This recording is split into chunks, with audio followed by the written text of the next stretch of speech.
Rot, you must have had a reason for requesting this meeting about her, correct? Professor Lillan wanted Rot to be the one to guide Linnea back to the right path. It is nothing special, ma'am. I am just a little worried that such a talented senior is acting this way. Is that right? Don't you think we should do something to prevent such a genius from being expelled, for the good of the academy and our country? Professor Lillan wore a dark expression and a wicked smile. Linnea does not listen to adults, but she absolutely loves being praised, and I hear you are quite a notable student yourself. Don't you think she might listen to some respectful advice from a talented junior like yourself? Excuse me? That is a bit. At this rate, she will never graduate. You are not just going to abandon your senior like that, are you? Professor Lillan seemed to be placing all her trust and hope in Rot. That is a bit difficult for me. I am not very good at flattering people. I am counting on you, Rot Dinette. Wasn't this whole thing a setup from the start? Well, the weather sure is nice today.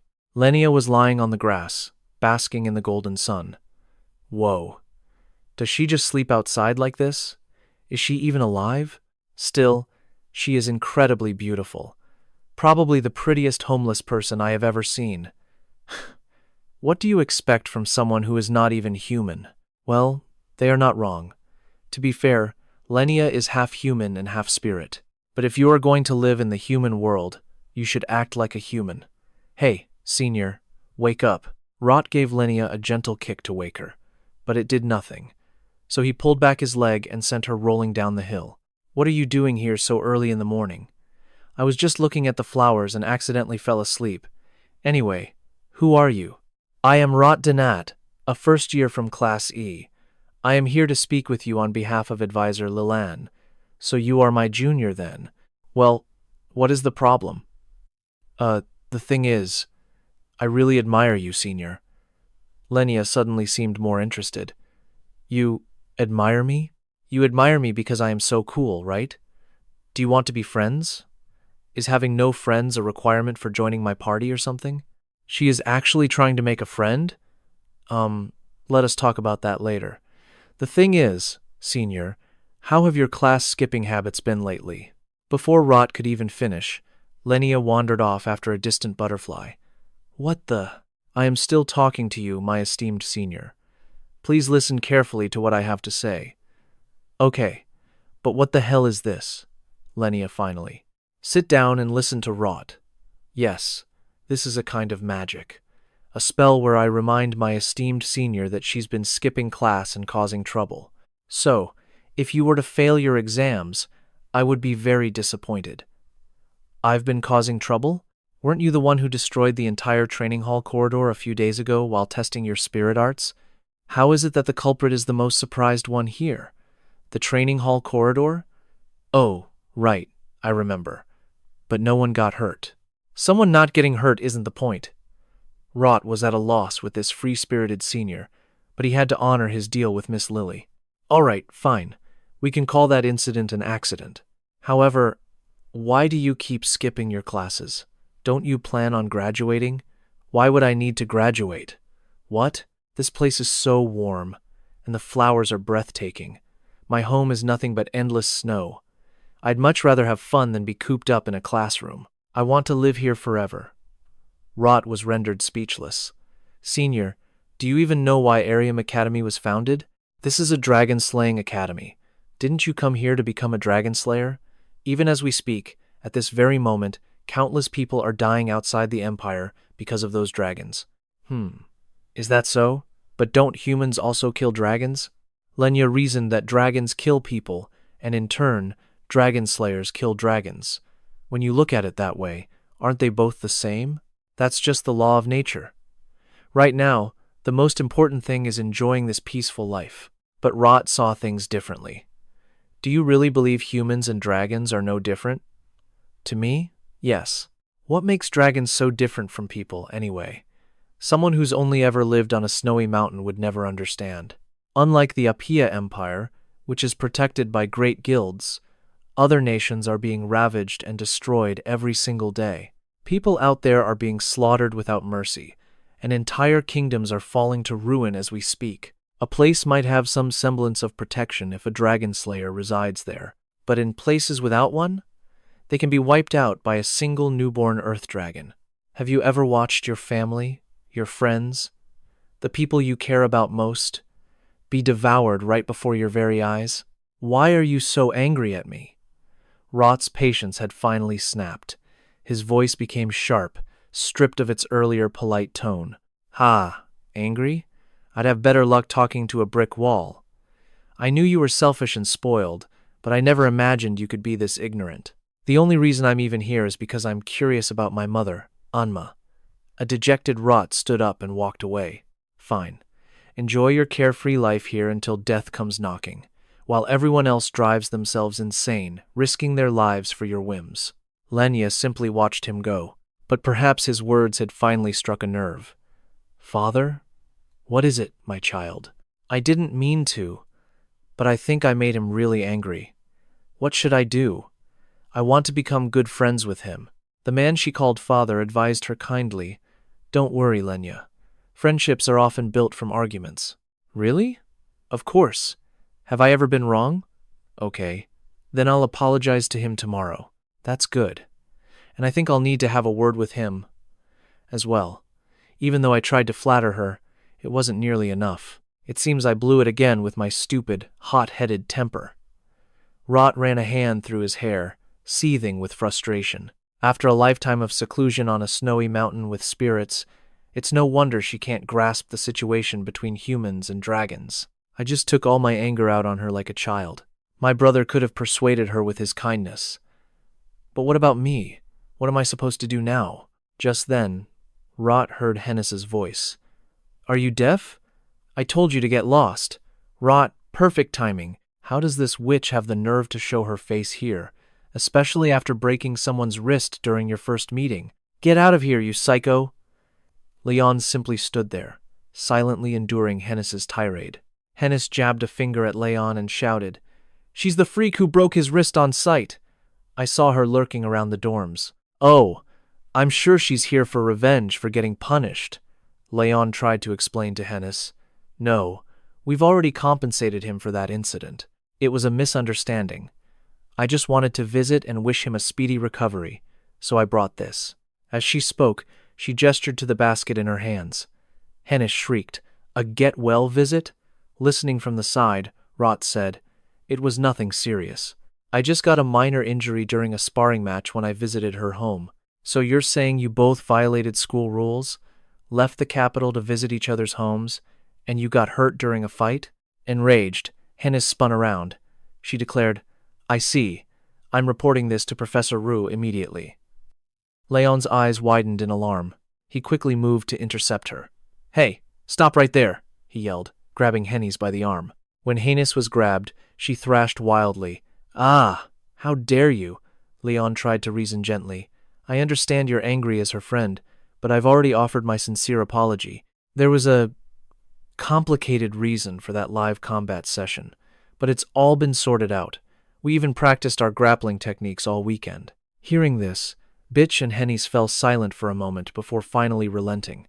A bright smile spread across Henny's face as she said, Oh, is that so? What a relief. Then why don't you be friends with all of us? Leon was taken aback by the suggestion. Friends? Henny's declared haughtily. That's right. We can handle a few measly grappling skills, too. I'm sure Bish and I deserve at least a broken wrist and 2 or 3 cracked ribs from you, don't we? Leon's expression immediately darkened. Bish quickly tried to intervene. Hey, Hennis, don't take it too far. With a grim face, Leon turned away and said, It's fine. I'll just take my leave now.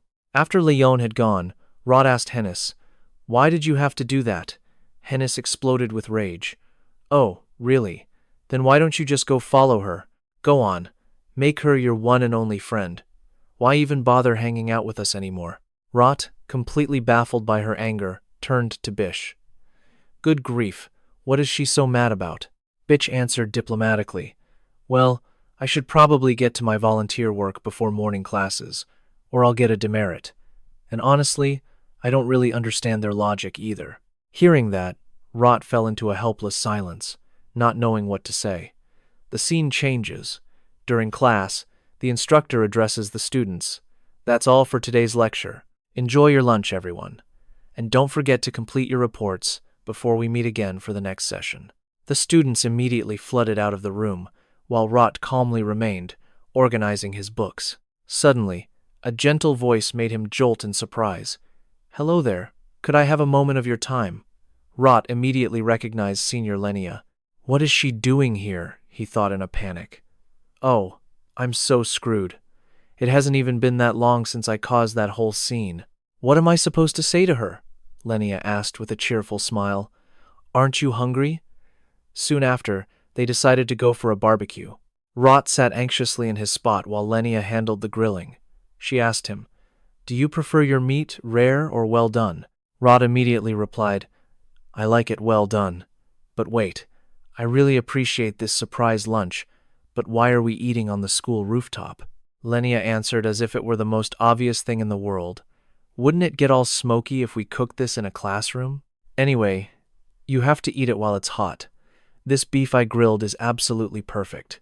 After the meat was cooked, the two of them sat down to eat together. Lenia was the first to speak about what happened yesterday. I'm sorry. Rot, who was enjoying his meal, was a bit surprised. Lenia continued, You're a human, and the pain you've suffered because of the dragons drove you to become a dragon slayer with all your might. You were actually lending me a hand, but I responded with a self-righteous attitude, because I'm not fully human, only half-elf. That was probably even more irritating for you, as a human. Rot quickly reassured her. No, not at all. I actually appreciate it. I told you before that I admire you, right? He thought to himself. This is my chance. I've got to strike while the iron is hot. Rot continued. From the very beginning, the reason I worried about you was because you, a beautiful and brilliant senior, still haven't been able to graduate. Honestly, you're perfect in every way, aren't you? It's just that, if you could rein in your carefree behavior for just a few years, I'm sure everyone my age would look up to you and want to be your friend. Lenia blushed at his words. She said happily, Is that so? I had no idea I had a junior who admired me so much.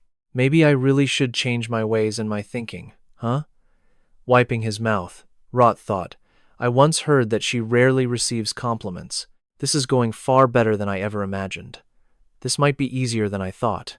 Lenia extended her hand and said, In that case, Junior. No, Rot. Can we be friends again? Rot took her hand and replied, Of course, Senior. Thank you for being the one to reach out, Lenia beamed. From now on, I won't skip a single class, and I'll do my best on all my exams, too. Because Rot is looking up to me. Hey, he's looking up to me. Seizing the moment, Rot flattered her further. Well, a good start is half the battle.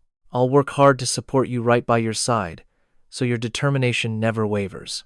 Before he could finish his sentence, Lenia suddenly cut in. But there is one more thing I need to say. Rot froze in place. Lenia continued. My father wishes to speak with you. Rot. Would that be all right? Rot asked with a grimace. Your father? Senior? Lenia quickly explained. Don't worry. My father isn't a scary person. He's simply the Spirit King. In that instant, a crystal materialized before them. A voice echoed from within the crystal. Lenia, would you mind stepping away for a moment? I wish to have a private conversation with your friend. Lenia immediately agreed. Of course. I'll just go for a short walk around here. After Lenia left, Rot stood up and bowed respectfully. I, Rot Donatos, greet the almighty Ice Spirit King, Pharaoh. But the Spirit King paid no mind to his greeting.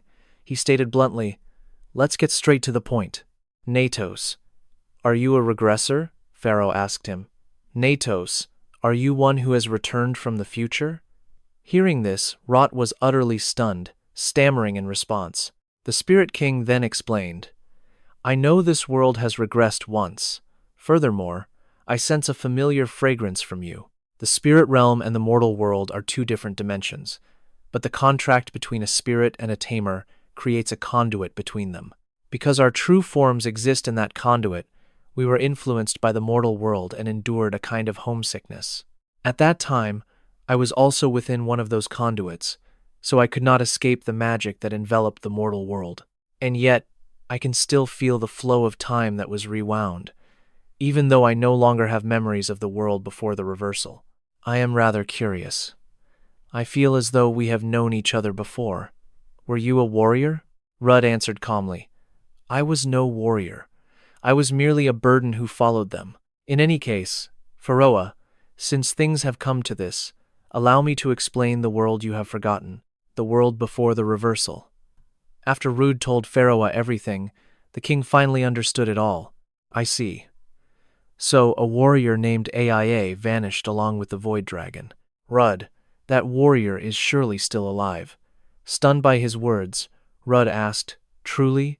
But what is your proof? Pharaoh recounted, The Void Dragon I know is cautious and wary. He would never resort to a battle of mutual destruction. I believe he was forced onto the defensive and had to flee to recover his strength, and your brother was accidentally caught in the crossfire. However, a warrior doesn't die that easily. He was likely imprisoned in another dimension along with the Void Dragon. Rudd bit his lip hard, his voice strained. Yes, that must be it. The Spirit King continued. Since you wish to find your brother, then your destination will be his lair, the floating island. Rudd clenched his fists, replying, Not yet. Reaching the floating island will not be easy. I must prepare for the coming disasters and accumulate more power. Also, I have a question. Pharaoh, since you know this is the world after the regression, do you have any information about the dragon that caused it? You mean the dragon that used regression magic? Yes, I know of it, but I cannot tell you. This is an ancient oath I swore. For my own sake, I cannot speak of that being to anyone. Hearing this, Rude thought to himself, to force an entity like the Spirit King to swear an oath, just who could that be? He then sighed and said, I understand. That is unfortunate. But I know how important contracts are to spirits. Pharaoh then asked, I have a question as well. My daughter, before the regression, what was her end? He answered calmly, The Ice Dragon. Despite trying countless methods, we were still unable to kill that dragon. As everyone fell into despair, she decided to seal it, by freezing it along with herself. Until the very end, she was smiling. If that is what Lenia did, then it must have been the best decision she could make in that situation. In any case, Rudd, regardless of the cause or reason for the regression, your second chance at life as a regressor will affect my daughter's future.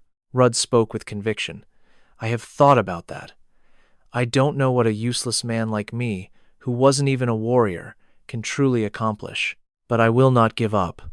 Pharaoh, as if understanding his intent, said, I see. I will not simply stand by and watch things happen. I am counting on you. Then, crystal shards began to envelop Rudd's body. Confused, he had no idea what Pharaoh was doing. Hey, what are you doing? The Spirit King quickly reassured him. Calm yourself. I do not wish you harm. In the next moment, a searing pain struck him, and he understood what was happening. Wait, this isn't. It can't be a fragment of Pharaoh's soul. It was crushing his very heart.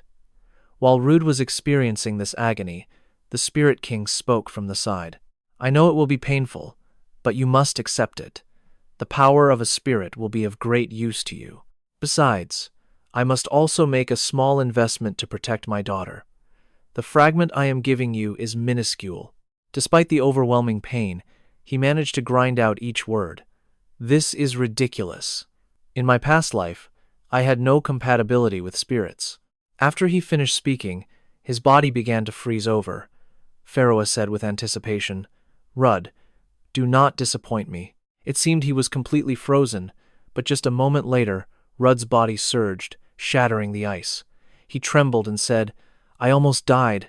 You've lost your mind. Pharaoh replied calmly, But you did not die. From now on, no matter where you are, you can resonate with my power and my will. You can even recruit low-level spirits. Rudd wondered aloud. I understand, but how do you plan on explaining this to your daughter? Are you going to tell her I made a pact with her friend because he's a regressor? Suddenly, Lenia's voice echoed from behind them. Who did what now? Pharaoh and Rudd jumped, completely startled. Lenia explained. I came back because you two were taking forever. Then, she caught the scent of the Spirit King on Rudd. Lenia grilled him. Why do you smell like my father? You didn't smell like this a moment ago. A flustered Pharaoh tried to intervene, stumbling over his words. Lenia, this is, Seeing Pharaoh struggle, Rude stepped in and took over. It's because we've decided to. We'd make great friends. Our personalities are a perfect match. A giant question mark appeared over Farah's head, but Lenia just beamed. Wow, Rot, your social skills are incredible. You just bridged an age gap of several decades. Rot smirked inwardly. Payback for snooping in my heart, he thought. Then, he turned to Farah. Isn't that right? Hey, Farah? Caught off guard, she flinched. Huh? Before she could say another word, Rot was already dragging Lenia back to class. Shall we head back now, Sunbaenim? I expect you to be on time for every class starting today. Lenia, guaranteed. You can count on me. Farah gritted her teeth from behind. Ratos, you cunning fox. 1 week later. Farah's fragment now rested within Rot's heart. In Rot's room, a voice urged him on. Rot, hurry up now. Don't forget you have a meeting with my daughter in the library. Rot, however, remained completely unfazed on his bed. Yeah, I know, he mumbled. I'm about to leave. It's just a study group. A voice called from outside. Ratos, there's a letter for you. Taking it, Rot thought to himself. It's finally here. The Moonlight Guild's report on my brother. As Rot read the letter, he mused. The head of the Moonlight Guild followed my instructions perfectly from our meeting in the school cafeteria. The envelope contained numerous reports he'd sent, as if he'd completed the entire investigation he promised. However, all the information they gathered pointed to a single, impossible conclusion. A person named Etos simply never existed. This report came from the Moonlight Guild, the best information brokers there are. It meant that my brother never existed in this world to begin with. The only logical deduction I can make from this is that he doesn't exist within this world's timeline. Farron, sensing the gravity of the situation, spoke up. This makes it even more likely that your brother is trapped in another dimension, along with the Void Dragon. So, what's your next move, Rot? Rot replied calmly. I have 2 options. First, I could enter the Celestial Spirit using the Celestial Contemplation art to find my brother, but that's only possible if I master the skill at the 7-wing level, just like my brother could before I regressed. The second option is to track down the Void Dragon in its lair on the floating island. However, that path is also complicated. I'd have to face the Guardian protecting the entrance. Farron considered this. It seems both paths are incredibly difficult for now. With that, Rot slowly stepped out of his room. As he walked to the library, he conferred with the Spirit King. True. Besides, knowing the coordinates is useless if I can't even enter that dimension. Maybe I should try finding a wizard, someone who knows about dimensional magic? Farron immediately interjected. I have never witnessed a human mage capable of such a feat. I know. It was just a thought, Rot muttered. Arriving at the library, Rot slowly pushed the door open. Inside, Lenia was already there, waiting for him. She greeted him cheerfully. I could tell you were here. See? I'm here to study, just like I promised. You all should learn from my example, you hear? From across the room, Hennis slammed her hand on the table. She yelled, Would you please keep it down? This is a library. And you? She glared at Rot. Why are you only showing up now? Besides, you're the one in charge of mentoring them. Why am I stuck looking after these 2 idiots? Rot replied nonchalantly. I had something on my mind. Offended? Lenia shot back. I am not an idiot. Hennis retorted. I heard you were held back a year. Lenia's expression hardened. That has nothing to do with this. The tension between the 2 girls crackled in the air. Suddenly, Professor Daniel's voice echoed in his mind. Rot, can you hear me? Rot instantly recognized his professor's celestial spirit. He answered at once. Yes, Professor. Daniel requested, Please come to my office for a moment. Understood. Rot agreed without hesitation. Rot then turned to shake Bake, who was fast asleep. Hey, wake up. Stirring, Bake mumbled drowsily. Good morning, Rot. Rot snapped. Morning? It's the middle of the day. He then instructed Bake. Keep an eye on those two for me. Don't let them start pulling each other's hair while I'm gone. Beck looked confused. Why would they fight? They've known each other for less than a week. Rot thought, I can't just tell him they hate the way each other breathes. So he just said, never mind that. Just do your best to keep them from starting anything. With that sorted, he began to tiptoe out of the room, but Heinus's sharp eyes caught him immediately. Hey! You just got here! Where are you sneaking off to? Busted, Rot made a break for it, yelling, Can't be helped! The professor called for me! I'll be right back! Lenia waved cheerfully. Be careful, Rot! Heinus went back to her books, clicking her tongue in annoyance. Ch! This is so irritating.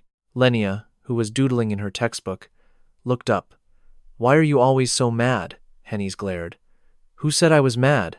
Lenia replied matter-of-factly. You were glaring at me right before Rot showed up, and after he left, those red eyes of yours started glaring again. Heinus's face contorted in rage, but she forced a smile. What are you talking about? I was born with red eyes. But you know what's really annoying? It's the fact that you keep asking when Rot's coming back in a place meant for quiet study. Not to mention you're just doodling nonsense. Model, that kind of arrogance is what really irritates me.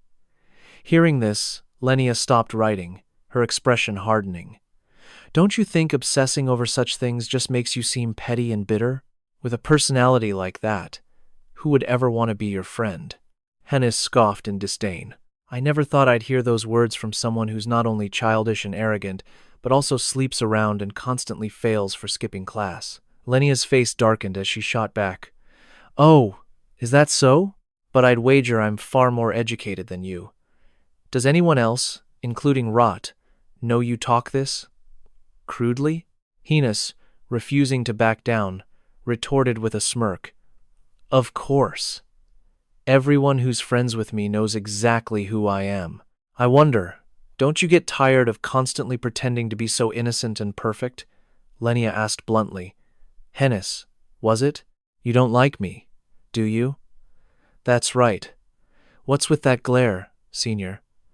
The two were like fire and water, completely incompatible. Caught in the middle, Bach trembled as the tension mounted, completely unsure how to de-escalate the situation. Bach cried internally, How is Rot supposed to handle this mess?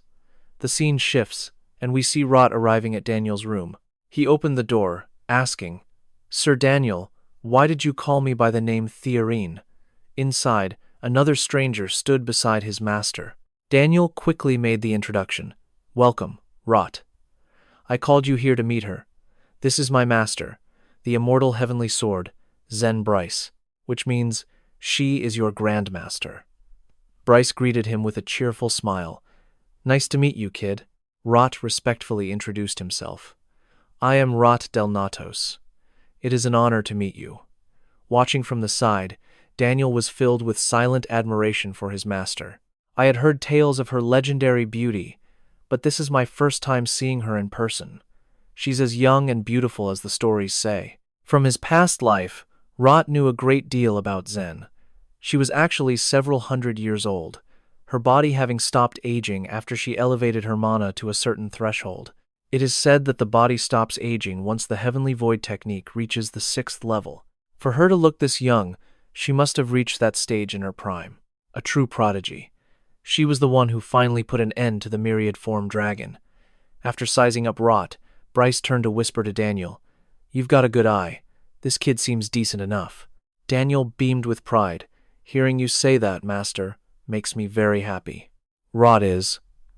But before Daniel could finish, Bryce cut in. But he lacks a bit of tact. How could he not think to bring at least a cake when visiting his grandmaster?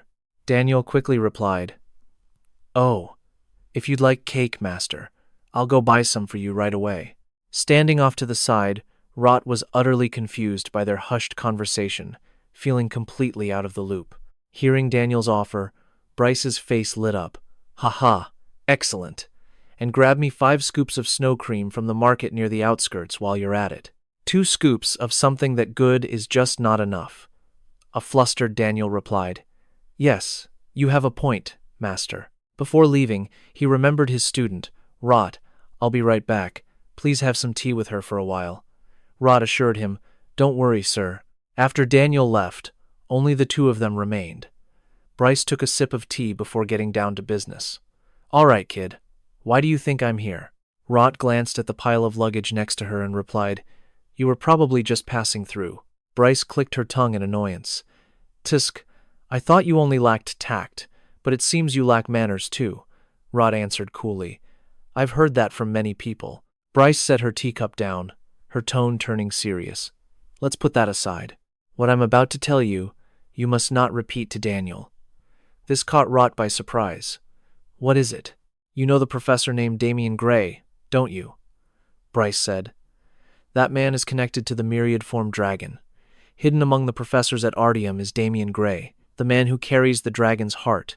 It's still a mystery how a human could even bear a dragon's heart. Perhaps a fragment of it was successfully grafted onto him through some advanced magic. However, the myriad-form dragon is slowly consuming Damian's soul, and when his soul is completely devoured, that is when the second shockwave will occur. Because of this, in the previous timeline, Jeremy convinced Damian to take his own life before the dragon's heart could fulfill its purpose, and everyone agreed. However, Jeremy secretly stole the myriad-form dragon's heart after Damian's death, fully aware of the catastrophic risks. Afterward, the Thunderflash dragon, Hama, was drawn to the heart's power and launched an attack on Artium. There was nothing I could do back then. In the desperate battle that followed, Professor Daniel, the immortal heavenly sword, and thousands of dragon slayers sacrificed their lives to protect everyone. But how did the immortal heavenly sword know about Damian? At that moment, Bryce explained her purpose. "The reason I'm here is to keep an eye on him." Rod immediately asked, "Grandmaster, you already knew?" Bryce seemed lost in thought, then replied, "He is very close with the other professors. I didn't tell him because it would have been too cruel." Rot couldn't understand why she was revealing this to him. Bryce elaborated, "It's because I heard you came from that place. You are a victim of the all-form dragon, one of the survivors. I believe you have the right to know." Rot's fists tightened as he replied, "I understand." Sipping her tea, Bryce continued, "I heard you were chosen by all the advisors. You must have seen Damian often." "Brian, what do you really think of him?" Rude wondered. Master Brian had been silent, but he'd offered Rude advice and stories before. He voiced his impression of Damian. "He's a bit quiet, but he doesn't seem like a bad person." Brian commanded him, "No one knows what he's thinking. If you see anything unusual, report it to me immediately." "Through telepathy?" Rude nodded in understanding. "I understand. But what do you mean by unusual?" Brian replied while chewing on a pastry. "If you feel he's changed or become more violent, report it and stay away from him. I'll handle it." From that moment on, Rude realized only a few people knew Damian's secret. If Damian turned against them, Rude was the only one who could alert the immortal heavenly sword. He then posed a question to Master Brian. "May I ask you something? Did Grey Dove come looking for you?" Brian paused, then countered, "Why? Is there a problem?" Rude revealed what he knew. His ideology is unstable. He will sacrifice anything to achieve his goals. "I'm certain he will cause a catastrophe." Brian listened, then calmly asked, "I know, but do we have any other choice?" She picked up her spoon and slammed it into the cake, shattering it. Brian spoke gravely. "Right now, killing Damian Gray and destroying the myriad forms, Dragon's Heart is the most viable option." Rude immediately objected.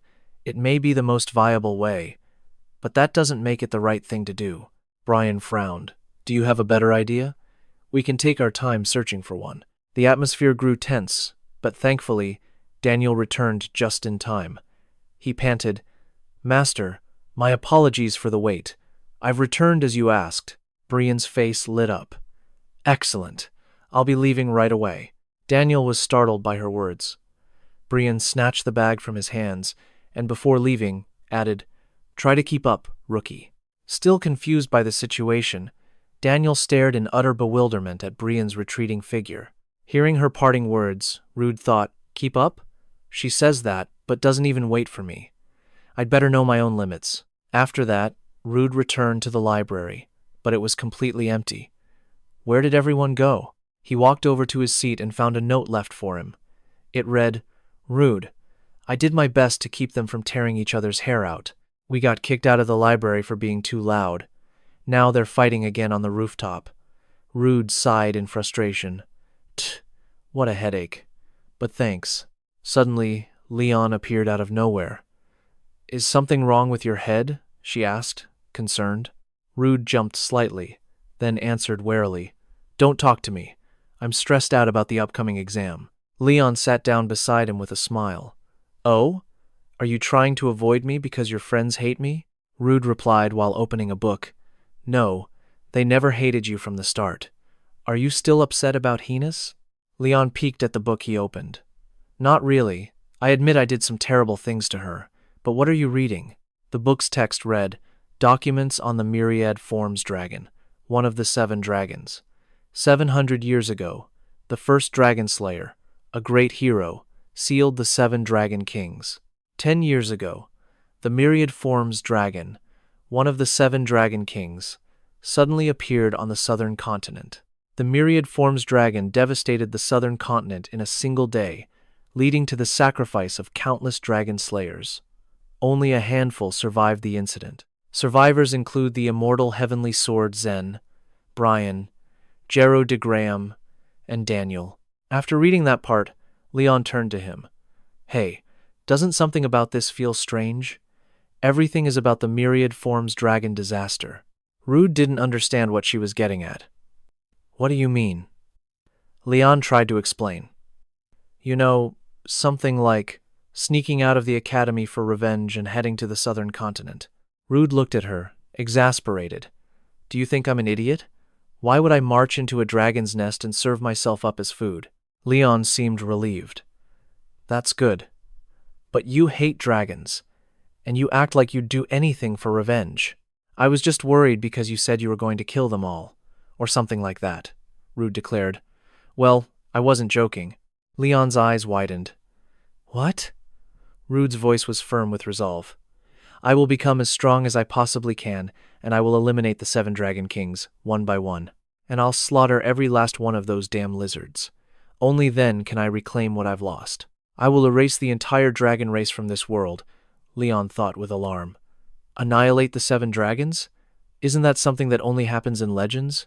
With that thought, she asked Rude aloud, Hey Rude, do the 7 dragons even really exist? After all, the dragon from the Myriad Forms incident was only called that because it had some similarities to what's in the records. Rude, who was reading another text, retorted without looking up, They exist. The monster I saw 10 years ago, the Myriad Forms Dragon, was a true catastrophe incarnate. Seeing his serious expression, she grew flustered and apologized.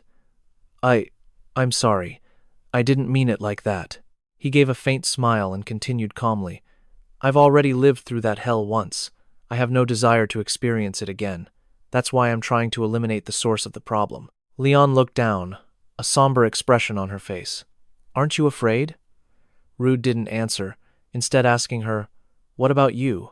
She turned to gaze out at the scenery, her voice heavy with sorrow. Yeah, it's not the dragon clan I'm afraid of, but I'm terrified of seeing the people I care about get hurt, or worse, die. The people in my guild, my family, and my friends. Hearing such unexpectedly mature words from her, Ruth remarked with a hint of awe, Well, I never thought I'd hear something like that come from Leon Cree. As the heavy atmosphere settled between them, he suddenly broke the silence. Speaking of which, it's about time for dinner. Later, I'm going to eat. With that, he turned and walked away, leaving her sitting there all by herself. But before Ruth could even reach the door, Leon rushed over and grabbed his arm, a determined smile on her face. I want to help too. I promise I will help you achieve your goals. I can create strategies to take down the 7 dragons. I can even form an entirely new guild. We can be allies and work towards the same objective. He was taken aback by her proposal. Wait, are you being serious? What about your dragon-slaying troupe? At his question, she just smiled. It's fine. My mother will surely support my decision. I might not be as strong as you, but I'm not weak, either. I can be a huge help to you. You'll see. Even after she laid out her case so passionately, he still looked unconvinced. He turned to her and asked, I know that. In fact, dozens of guilds are trying to recruit you. What I really want to know is, why are you doing this? Why choose such a difficult path? With me? Leon immediately averted her gaze, unable to meet his intense, questioning stare. She gave a flimsy excuse. It's just because I want to. Even a 3-year-old child could see through that lie, let alone someone as sharp as Ruth. He pressed her. Because you want to? Be careful. People might get the wrong idea. They might think you like me. At those words, Leon's entire demeanor erupted. A fire ignited in her eyes, as if she were about to throw a punch. Seeing her reaction, a shiver ran down Ruth's spine, and he quickly backed down. I was just joking. Don't look at me like that. It was just a joke. But she had already turned to leave. It seemed his words had struck a deeply hidden secret in her heart, causing this strange reaction. She might have looked furious on the outside, but in reality, her face was burning red as she stormed away, cursing him in her head. That idiot. After running for a moment, she finally stopped, clutching her head in total frustration. Why did you run away? She thought to herself. Couldn't you read the atmosphere at all? He was obviously just kidding. How could something like that ever happen? I can't believe it, damn it. Suddenly, a voice called out from behind her, and Leon's heart leaped into her throat, thinking Ruth had followed her. She panicked, blurting out, No, it's nothing. I was just a little startled earlier. Thankfully, it was only her professor, who now looked at her with utter confusion. What in the world are you rambling about? And where have you been? You still have a supplementary class to attend. Now then, let's go see the results of a month and a half of getting your butt kicked. With that, she briskly dragged Leon away. Inside the training hall, Leon and her professor were locked in a fierce sparring match. As they fought, the professor was inwardly praising her students' progress. These sessions were originally meant to help students discover their own fighting style, but I have to admit, teaching someone who learns this fast is much more fun. Her footwork is impressive. I wonder where she learned it. Just then, the professor threw a punch, but to her surprise, Leon didn't just dodge it. She launched a counterattack. Leon shot her fist forward, landing a solid blow to her professor's stomach and forcing her back. Seeing how quickly she seized the opportunity, the professor thought, Oh, so she knows how to counter now, does she? But the professor wasted no time, immediately spotting an opening in Leon's defense and making her move. She thought with a twinge of pity, Don't get careless. You may have dodged the last attack, but you won't be able to evade this one. In an instant, she swept her leg out, kicking Leon squarely in the ankle. Unable to react in time, Leon cried out as she crashed painfully to the floor. The professor walked over with a triumphant smile. I honestly thought you'd just get beaten up like usual. It looks like you've learned quite a few things, haven't you? At her words, Leon put on a pouting face. You just enjoy making me look bad, Professor. Everything I learned was thanks to someone else. The professor's eyes narrowed slightly. So I've heard. Roos taught you a few tricks, didn't he? Sitting on the floor, Leon let out a bright, unrestrained laugh. Yes, he actually knows how to teach, unlike sometimes people. He even gives me useful advice for real battles sometimes. The professor gave her a knowing look. You seem incredibly happy. Since when did you two become so close? Instantly, Leon's face turned the color of a ripe tomato. Completely flustered, she stammered out an excuse and bolted from the room. Is class over? I have to go. Goodbye. Her abrupt departure left the professor standing there, utterly bewildered. Later that evening, under the cloak of darkness, Roos sat alone on the academy grounds, appearing lost in deep, somber thought. He let out a heavy sigh. The stone beside him suddenly spoke up. Let's hear it. You look pretty pleased with yourself, Roos Etos. How was the first date? It continued to chatter away. Nonsense, he snapped, his patience wearing thin, Be quiet and stop spouting such garbage. But the stone simply chuckled, ignoring him completely as it spoke again. Humans at this age are ruled by such delicate emotions. The younger they are, the more fleeting their feelings of affection tend to be. You don't need to worry so much. He lowered his head, muttering dismissively. Yeah, I get it, I know. Sensing his persistent gloom, the stone tried to reason with him again. But no matter the reason, isn't it a good thing to be liked by someone so famous? Roth, I can only faintly sense your thoughts. But the Leon Ciel you knew in your past life and the Leon Ciel of today are two entirely different people. After a moment of contemplation, he looked up at the moon, shimmering in the night sky, and finally answered, I'm aware. Meanwhile, gossip was already starting to spread among the others. You think he actually studied today? If he did, would I even be here to see it? A person nearby replied, The man of the hour is over there, reading a book. Roth remembered that ever since that day, Leon had been deliberately avoiding him. This situation was incredibly uncomfortable. As usual, Feroa couldn't resist nagging him. Isn't it obvious? She's probably too embarrassed to even look at you. He gritted his teeth and said through a strained voice, Knock it off. Asterisk. The one person I've spent my entire life envying and admiring. Asterisk. Asterisk. The very one who just humiliated me. Asterisk. As Leon's face appeared in the water's reflection, frustration boiled within him. Asterisk. He no longer looks at me like I'm a piece of trash. Not like before my regression. Asterisk. Asterisk. He has appeared before me once more. Asterisk. Asterisk, though not in his dragon blood-stained armor this time. Asterisk. Asterisk. If I can just find a way to defeat him. Asterisk. Asterisk. Then all of these chaotic emotions will finally disappear. Asterisk. Just then, a voice cut through his thoughts. Is something the matter? Roth spun around to find none other than Leon. The girl beside her saw him and quickly turned away, whispering, Don't answer. It's nothing. She unexpectedly pressed something into his hand and said, Do well on the exam. Then, flustered, she turned and hurried away. He clenched his fist around the object. He muttered under his breath, I don't need something like this. The scene changes to the Great Hall, which is now filled with the lively chatter of students. It took me 5 minutes and you 10. I finished 5 minutes faster, so I win, Roth replied nonchalantly. You solved all the moves in 5 minutes? With a 1-hour time limit, is that even normal? A student eating nearby paused to interject. You both lost to me. He grinned with confidence and announced, It only took me 1 minute.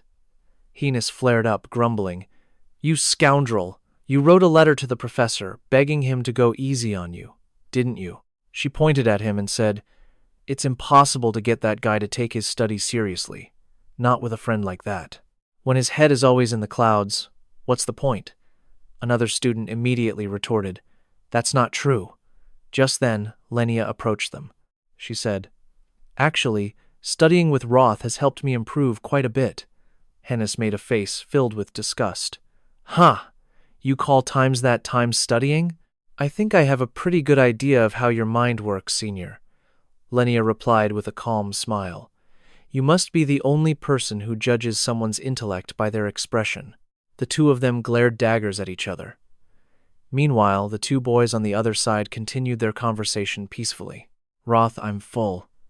He started to look worried and urged, Just chew it and swallow. Finish your food. Asterisk. The sight of him makes me sick. Asterisk.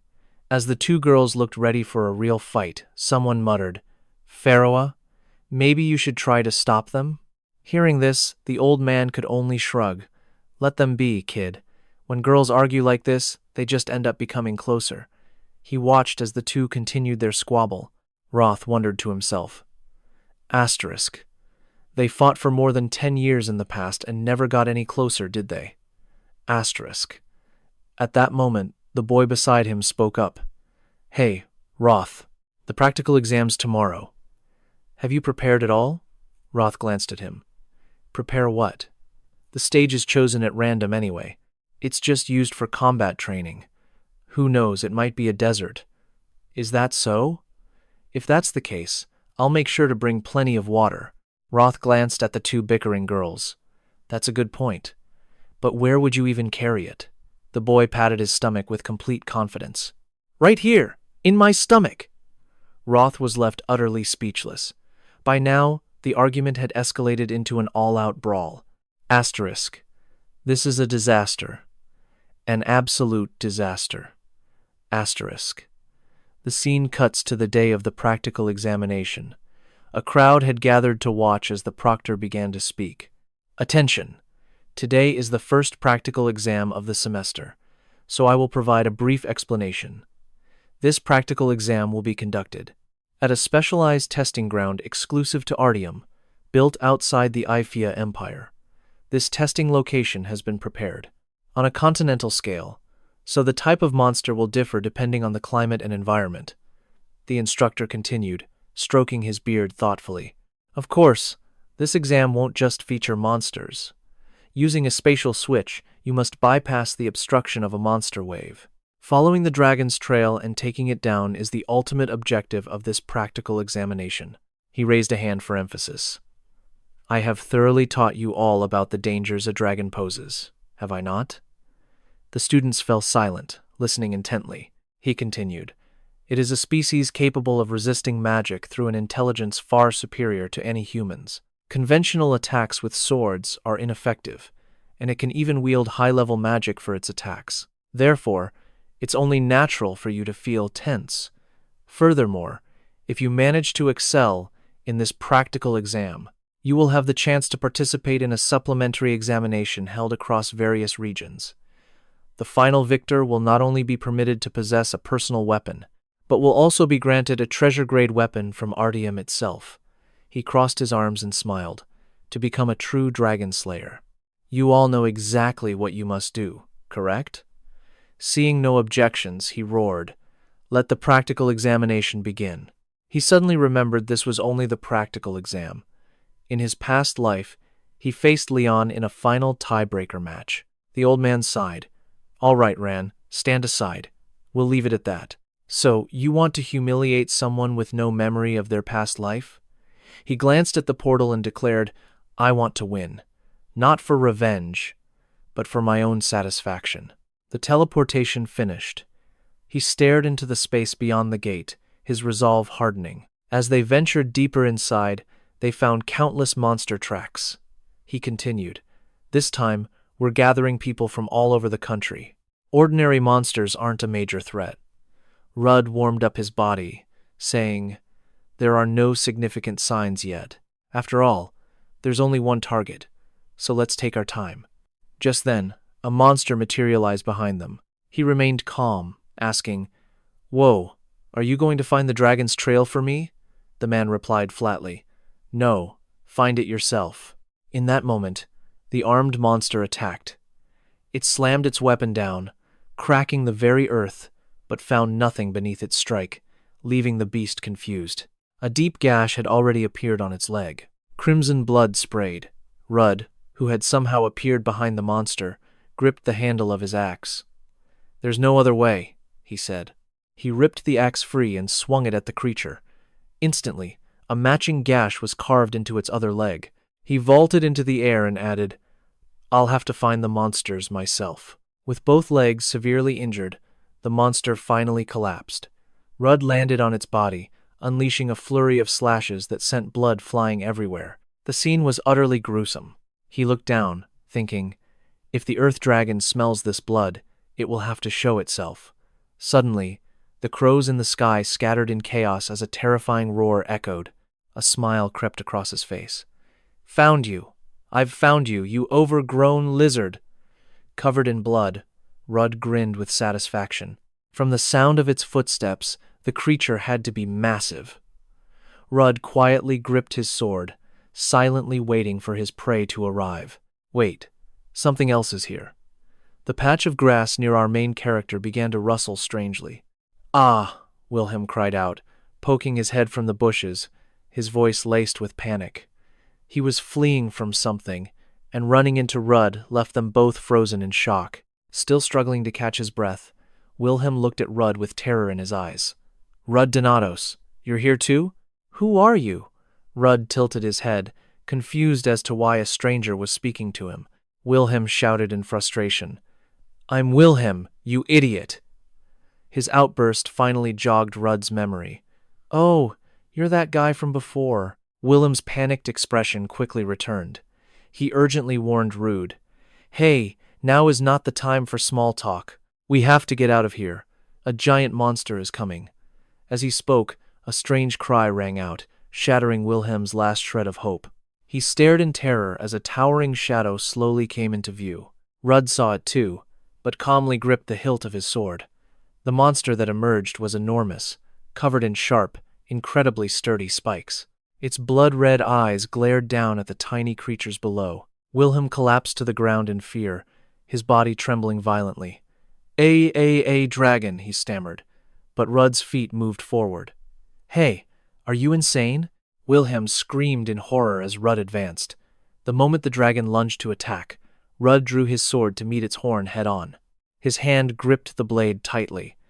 As expected of an earth dragon, he marveled, it's unbelievably hard. At this rate, my sword will shatter. I'll just have to absorb the impact myself. The earth dragon flung our main character into the sky. Donatos! Wilhelm shrieked, watching him fly. High above, Rudd was annoyed by the shouting. Shut up, you fool! Don't provoke the dragon any further! Rudd swung his sword, and a wind as clear as the sky itself enveloped his body. Invisible wings appeared on our main character's back, allowing him to hover in midair completely unscathed. It's been 2 months since I began learning the sky viewing art. It's still too difficult to use the ultimate sword aura, but the power of the 3 wings should be enough to defeat this thing. 3 pairs of wings materialized on Rudd's hands, symbolizing his current power.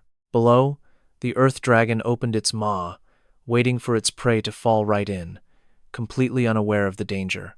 Rudd unleashed a devastating strike from above, crashing directly into its head and forcing its mouth shut instantly. The sword pierced the earth dragon's skull, drawing blood.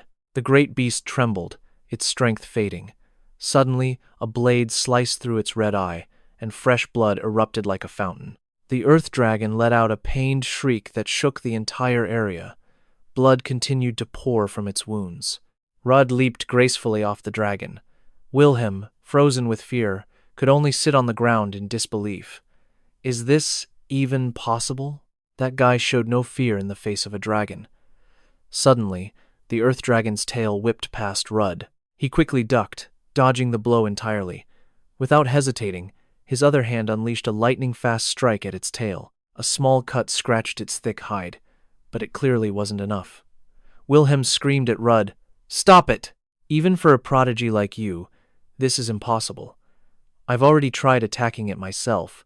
My sword couldn't even penetrate its iron-hard scales, unless you can envelop your blade in a dense layer of mana. Something like a sword aura." But Roth ignored the useless advice from the fool beside him. Silence, and watch.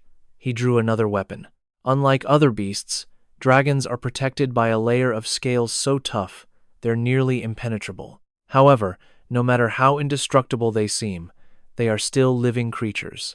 Their eye sockets, respiratory systems, and joints are all relative weak points. Our main character focused his assault on the earth dragon's leg joints.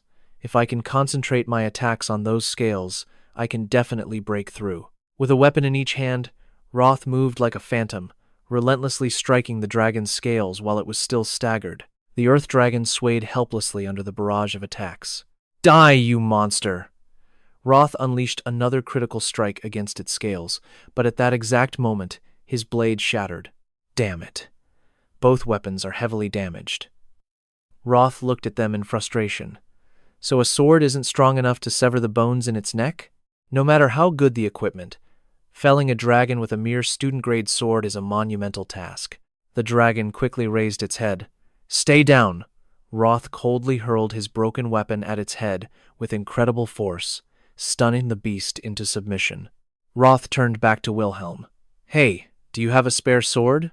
No, mine is broken too, Wilhelm replied, still trembling with fear. Is this for real? It's absurd.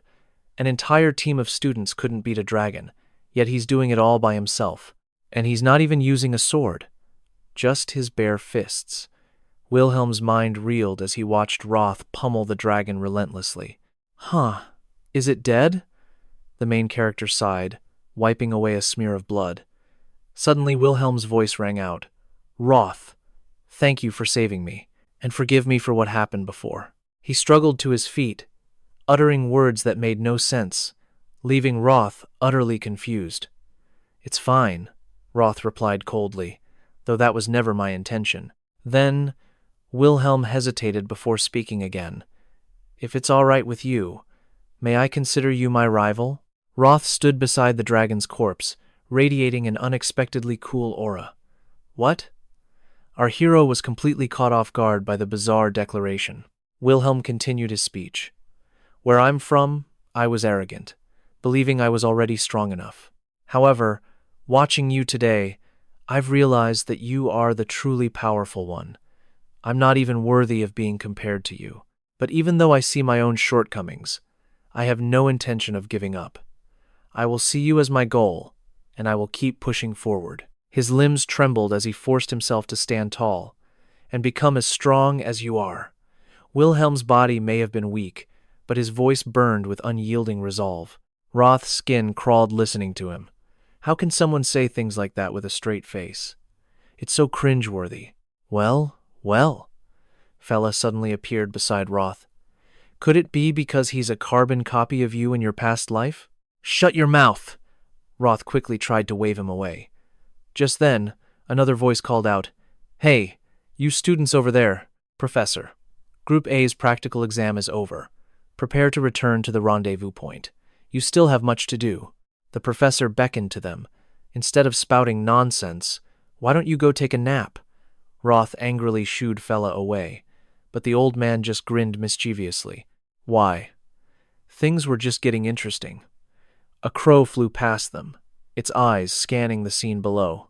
The image of Roth and Wilhelm returning with the professor was perfectly reflected in its pupils, as if someone were watching them from afar. Wow! A spyglass was lowered with a soft exclamation of awe.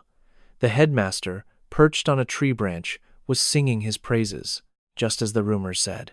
He is truly a diamond in the rough.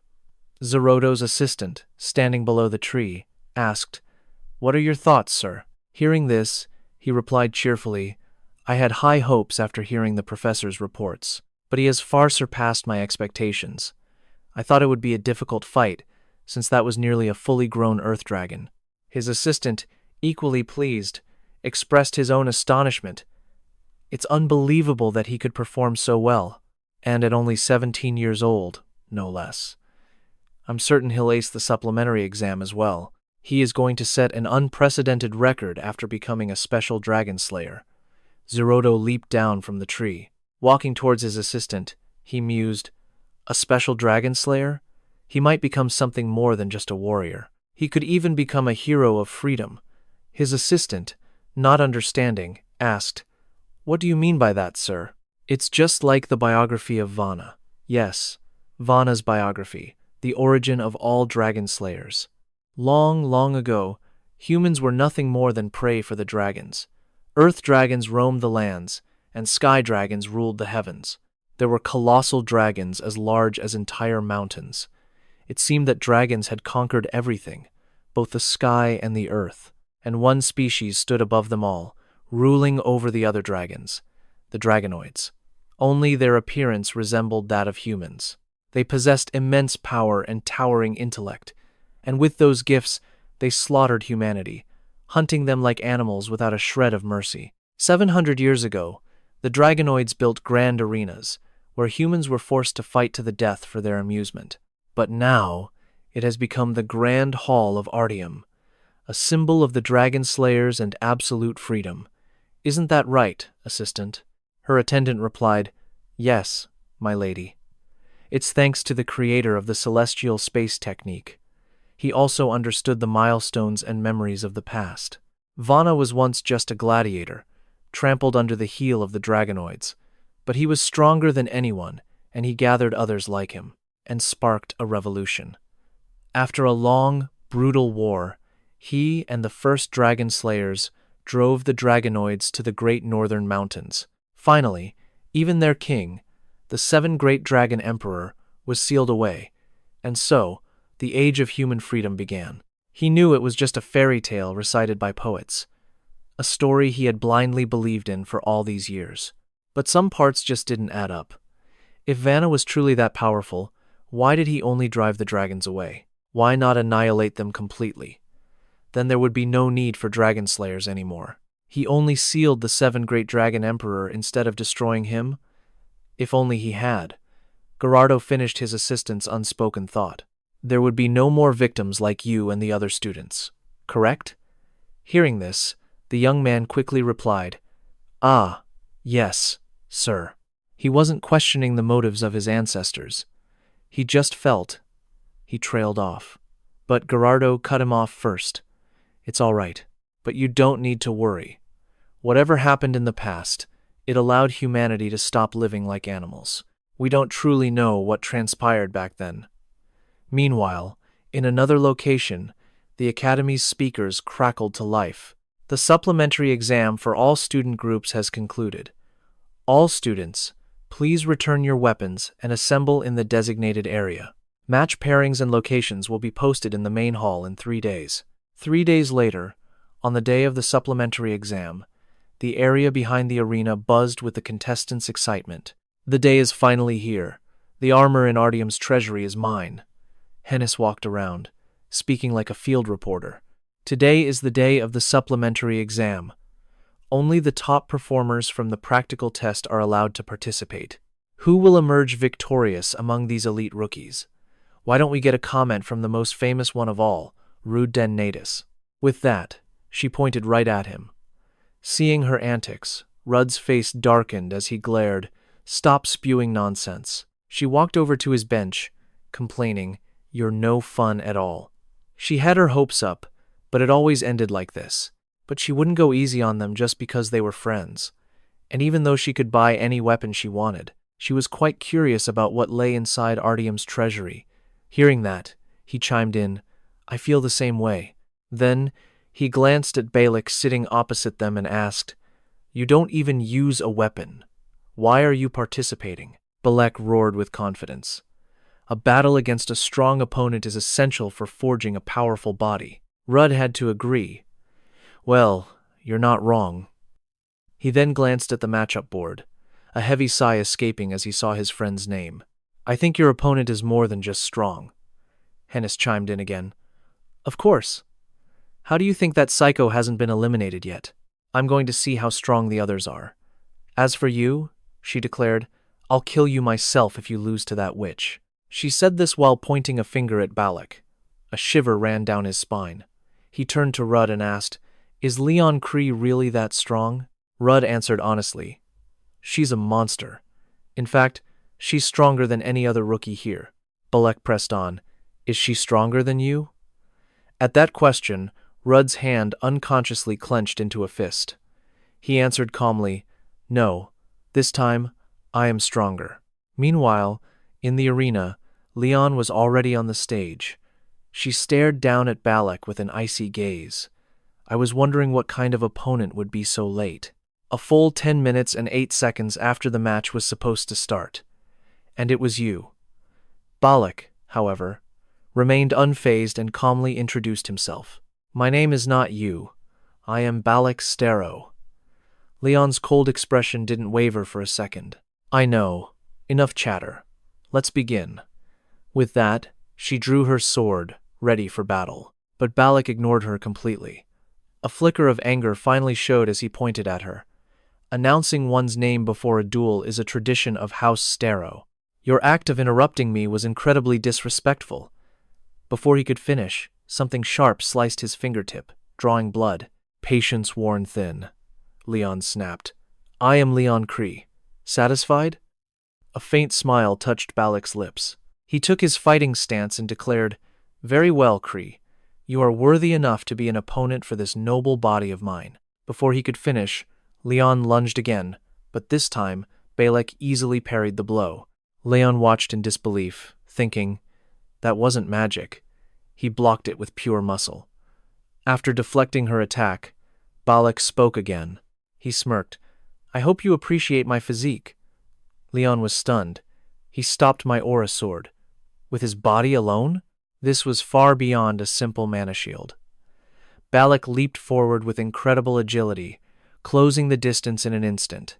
He threw a powerful fist right at her blade. She struggled to hold her ground, desperately searching for an opening. His speed and wide attack range are impressive, she thought, but the wider his swings, the bigger the opening. That's what I'll aim for. She lunged forward, spotting what looked like an opening.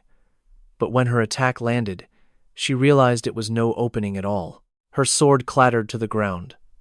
In that moment, she understood he never intended to dodge her attack. Now disarmed, the two clashed in a brawl of bare-fisted blows. Then, with a single punch, she sent B stumbling backward. She retrieved her sword and said, "A body unaffected by sword aura. Did you infuse your muscles with mana or something?" "You're pretty tough," B replied cheerfully. "You're one to talk. You can stir a man's instincts with just a normal attack. You're not bad yourself." B glanced at his wound, thinking that while it wasn't a mighty blow like a chi fist, the pain still shot straight to the bone. Could her physical strength really surpass his own? He let out a ferocious roar, as if unleashing the full power of his entire body.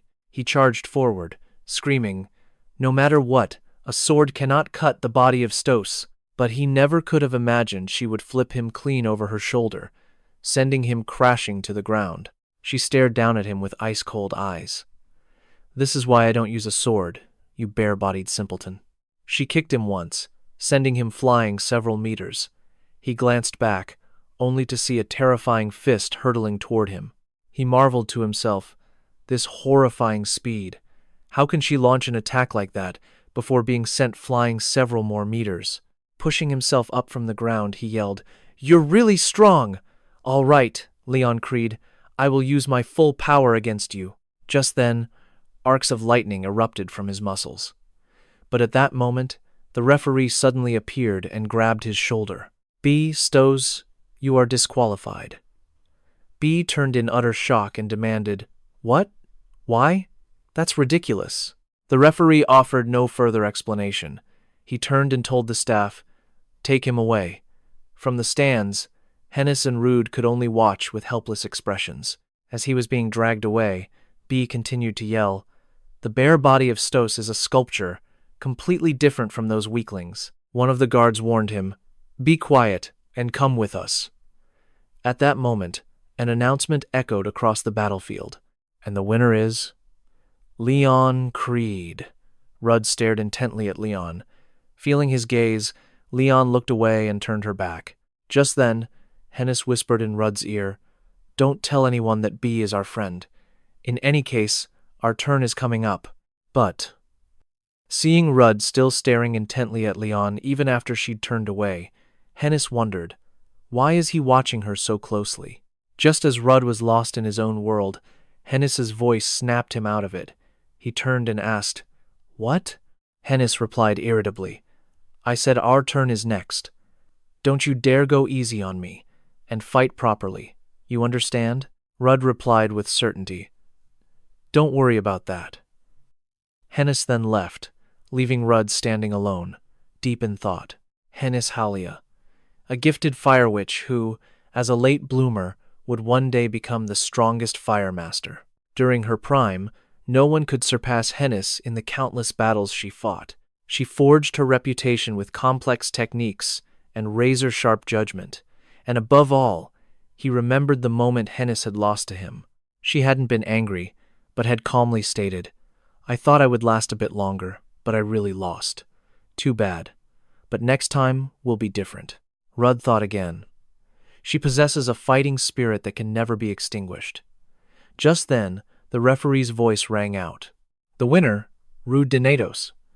As he left, he couldn't help but tell her that final move was a disgrace. "Your timing was perfect, but the thrust was too clumsy." Hennis rubbed her head and said, "You're so arrogant. Why don't you teach me your dagger techniques?" Just as she finished speaking, he offered her his hand to help her up. From the stage, Leon happened to witness this very scene. Rudd answered her question. Why would you need me? You'll definitely get better on your own, Hennis asked curiously. You said you'd observe Leon's mixed martial arts training, so why are you? But she never received an answer. When she looked up, she saw Rudd looking toward the stands, searching for someone's silhouette. He then left abruptly, leaving behind only a single sentence. I need to go somewhere, so I'll be leaving first. Hennis grew anxious as the final round was about to begin. She asked, Where are you going? The finals are about to start. What is going on between you two? Under the dark night, Rudd stood before Leon. He spoke to her with bitter words. I'm talking about the you from my past life. You damn bastard! Leon was utterly stunned. My past life? What kind of nonsense are you spouting? Rudd ignored Leon's reaction, stating each word with chilling clarity. Believe it or not, it's up to you. I have no way of proving it anyway, but you know I'm not lying. I have returned from the past, and the present is my second chance. Leon looked as if she couldn't believe what she was hearing. Returned? Rudd continued. You must have felt that something was strange, too. Unless you're a complete fool. A person whose mastery of mana is so perfect it surpasses the level of a martial arts genius. Abilities that are impossible to attain without experience, skills, and the fabricated talents of people I've never even met. It's all impossible. Unless... I've already experienced it all before. Leon could only stare back, blinking in disbelief. Do you really expect me to believe you returned from a past life? Such ridiculous magic doesn't exist. Though she said the words, a seed of doubt was planted in her mind. But all this unease, these suspicions I've felt, could regression truly explain it all? Or was every crazy thing he said actually the truth? She looked him in the eyes. If you know about me, do you also know the adult I'm supposed to become? Someone even I don't know yet? Ruth sank onto a nearby rock. He answered, That's exactly what I'm talking about. In my past life, you lived only for revenge, and you treated me like dirt on the side of the road. No matter how desperately I tried to win your favor, you never once gave me the time of day. Damn it! And even after all that, you died protecting me. Do you have any idea how much that infuriated me? Lion asked again. I did things like that? Roos replied with certainty. Yes. You were so strong and so ruthless that I had to risk my life just to fight you. After his confession, a heavy silence fell between them. Lion's mind was racing. The person he despised, the one he longed for, the shining star he was always chasing. Was that really me? Finally breaking the silence, she asked, Is that why you picked a fight with me when we first met? Roos admitted it freely. I was planning to test you, but you were far stronger than I expected. Lion frowned, still not satisfied. Hey, if your story is true, I should be much younger than you, right? So why did you still hate me enough to treat me like that?